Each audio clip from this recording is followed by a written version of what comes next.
છે. આજે હું તમને પરિવાર વિશે કહેવા માંગુ છું.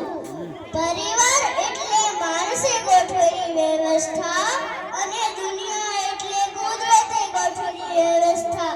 જ્યાં સવારે ઉઠીને જય શ્રી કૃષ્ણ બોલાય, જ્યાં ગુડ મોર્નિંગ બોલાય, નબળા માણસોના મૂલ્યો કેળવાય, જ્યારે પારકા પણ પોતાના થઈ જાય તેને પરિવાર કહેવાય.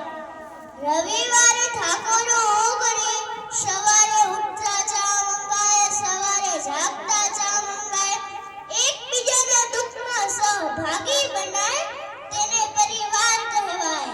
અહીં ઉપસ્થિતિ તેવા મહેમાનશ્રી, મારી શાળા પરિવારના ગુરુજનો, વડીલો, વિદ્યાર્થી મિત્રો અને અવસ્થાને માન આપીને તમામ બાળ મિત્રો માટે સૌપ્રથમ એક સવાલ રજૂ કરવો છે.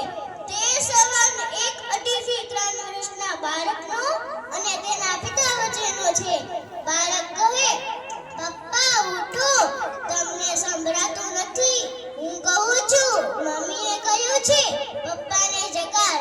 આમ 2.5 થી 3 વર્ષનો કાલું ગલું બોલતો બાળક પોતાના પિતાને જગાડે છે અને સમય જતા તે જ બાળક પોતાના પિતાની ગડબડમાં પૂછે છે, પપ્પા તમે દવા પીધી?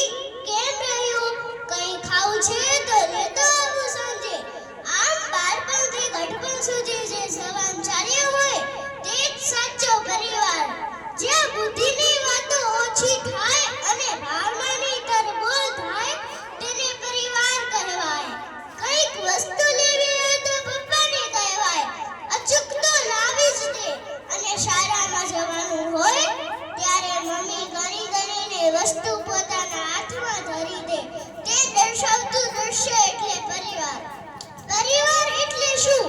બંધારણના હોય પણ વ્યવસ્થા હોય, સૂચનના હોય પણ સમજણ હોય, ફાયદોના હોય પણ અનુશાસન હોય, ભયના હોય પણ ભરોસો હોય, આગ્રહના હોય પણ આદર હોય, અર્પણના હોય પણ સમર્પણ હોય, શોષણના હોય પણ પોષણ હોય, એ જ સાચો પરિવાર.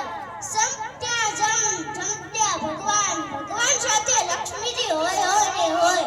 મિત્રો, તેમાં શંકાને કોઈ સ્થાન નથી. પરિવારથી મોટું કોઈ ધન નથી, પિતાથી મોટું કોઈ સલાહકાર નથી, માતાની છાયાથી મોટી બીજી કોઈ દુનિયા નથી, પરિવારથી મોટી કોઈ ખુશી નથી.